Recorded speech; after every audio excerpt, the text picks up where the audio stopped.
my background is my parents are lawyers, right? I grew up outside of New York City in New Jersey, and I had always thought that like my future was to be a lawyer, like my parents. And I was gonna go to law school, and I had a Womp professor. womp. Yeah, didn't happen. My sister did though, so my parents did like get their dream fulfilled in that way. But um, I've always been, I don't know, like somebody that I, I I I never connected to like a kind of capitalist culture or wanting to make like a ton of money. It just I perhaps it's the luxury of like having comfort or whatever, but it just there was something about that environment that was very stifling to me and not I always felt socially and sometimes physically uncomfortable in those settings. And Same. In today's video, we've got an awesome clip from the great people over at the Vanguard, in which we're going to be getting a behind the scenes look at the Young Turks from none other than Emma Vigland herself. She's spilling the tea on how Cenk Uygur runs his so-called progressive empire, and shocker, it's not exactly the workers' paradise he pretends it is. TYT loves to talk about fairness, justice, and treating employees well, but turns out when it comes to their own people, it's a whole different story. So let's get into this clip where Emma Vigeland exposes that behind the scenes, and I'll be giving you my unfiltered take. And of course, you can let me know your thoughts down in the comments as we go through it. Let's get into it. I had there you go. I had a professor, this woman, Professor Suhei. I'll just say her name. She ended up leaving for another university, but she kind of took a special interest in me when she was like, "You should not go to law And school." where'd you go to school, Emma? Lafayette College. Oh, okay. And you know, like she was like, "Your interest isn't," because you should be in media. Basically, she was saying that I was a good communicator and that I was passionate about politics, and so I was a huge fan of Janks and TYTs. Like I was the head of Young Democrats in high school, and I remember playing some of his videos railing against the Republicans. And my advisor had to have a talk with me after because she was like, "That's too angry and divisive." But like I was a huge fan of, I would say, Cenk in particular. I really, really looked up to him. And so on a whim, I was like, I don't know if I really want to go to law school. I'm going to take a year off after school and just like work somewhere and see if it's really what I want to do as I study for the LSAT. I got an internship with TYT, and I just basically like my friends and my mom and like my parents. My mom was supportive, and she was just like, you got to go for it, and I did, and I was able to live at home for basically a year because I was not paid well.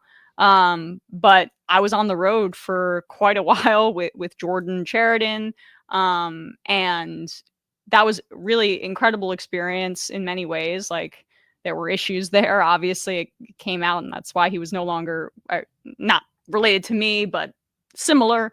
Why he was no longer with that network, but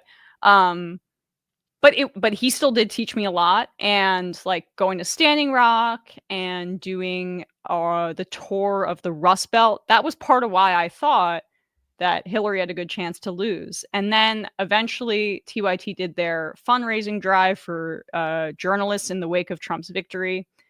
So I got hired off of that. And it was really like from there on out, I was a full employee of TYT. I was able to get an apartment. And I just was on the road for them a lot, going to, cover Trump rallies and going to different campaign events. And it just became clear at a certain point that like I wasn't gonna get much more money there, and It seems like Emma took the classic route that most people follow to get their dream job. However, interning at TYT sounds like signing up for one of those work for exposure scams. Oh, you'll get experience, you'll get connections, yeah, and you'll also get paid in peanuts while Cenk collects millions. And of course, once she became a full-time employee, the progressive champion, TYT, the progressive champion of fair wages and workers, doesn't actually compensate their own people fairly. Who could have possibly seen that coming? TYT loves to pretend they're fighting for the working class, but in reality, they're just another example of the elite pretending to be one of us, while raking in the cash. Cenk gets to live like a king while his employees are out here scraping by. It sounds familiar, doesn't it? Because it's almost like capitalism, the very system they claim to hate. Wild. Yeah, what was your experience like as an employee? How does Cenk treat his employees? Give us the tea. This is the Vanguard. Well, look, I'm a host, so I think and producers I think have probably a different experience than the uh the staff that try to unionize, right? And I know you've covered this for sure. Like, um, Oh yeah, like flies on shit. I don't doubt it, but I was treated okay. I you know I had I had the luxury of like being able to save up and live at home, right? And that was what got me by. But it still was not a lot of pay and a lot of, I don't know. I don't know how much you guys want to get into it or whatever, but um I Oh, think we'll that get into it. the hosts are treated well.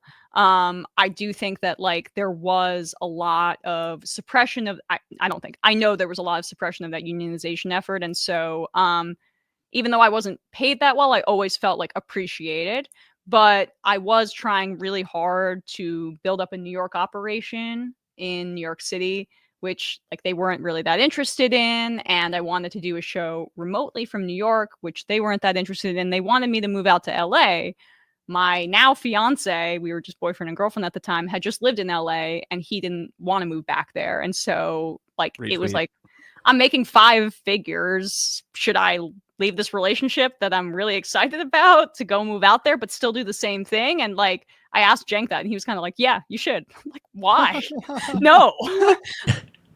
Uh, Imagine your boss telling you to break up with your boyfriend so you can move across the country for a job that barely pays you enough to afford Taco Bell. What kind of cult leader nonsense is this? Cenk's really out here acting like he's the grand master of Emma's life decisions. Oh, your relationship? Yeah, ditch that. TYT needs you more. The level of entitlement is insane. It's like Jeff Bezos personally called an Amazon warehouse worker and said, "Hey, I know you love your family, but have you considered abandoning them so you can work overtime?" At least that's how I see it. Like you guys want me to do the same thing and be on the road all the time. I'm gonna do that from New York. I'm not gonna move out there. And you're not really offering me any more pay. And it's a little presumptuous for you to tell me that I shouldn't be in this relationship anymore to go and work out there where like I'm not gonna be the main host. I would only at most be a supplemental host. So it just became clear to me that I had to leave. And it wasn't honestly, it was less the treatment. Because I did have and I was really close friends with Anna at this point, or I thought, and other people there like John and some of the and folks behind the scenes, like great people behind the scenes. They're like Cassie and Mary and I mean Jr. and all these folks I really like there. But it was more just like Sam Sam and I had spoken been speaking for a while.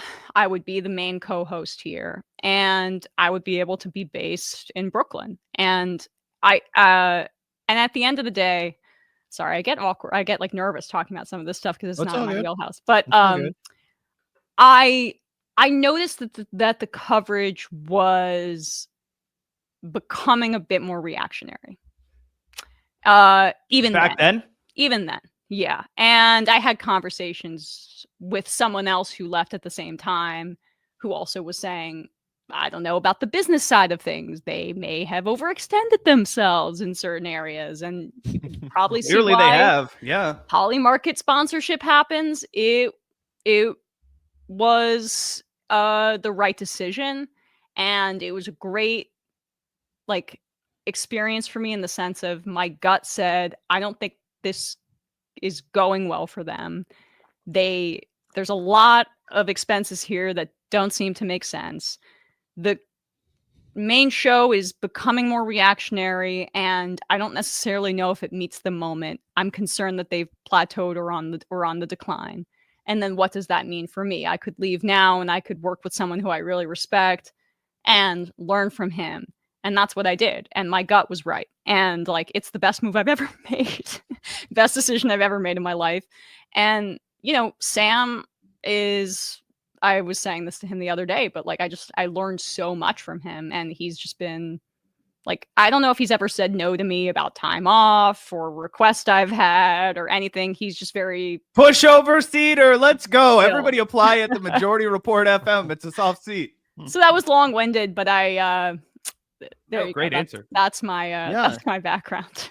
I mean, bingo. TYT is imploding and everyone knows it. Their audience is shrinking, their credibility is gone, and their business model is outdated. Meanwhile, Cenk is still acting like he's got it all figured out while his own former employees are straight up saying, yeah, this place is a disaster. Of course, Emma definitely made the right move jumping ship, but the real question is, how long until TYT completely collapses? Because at this point, it's just a matter of time. Of course, that's my unfiltered take. I'd love to hear what you guys think down in the comments below. If you agree with that or completely disagree, let me know down in the comments. Be sure to give us a like and subscribe, and we'll see you guys in the next one.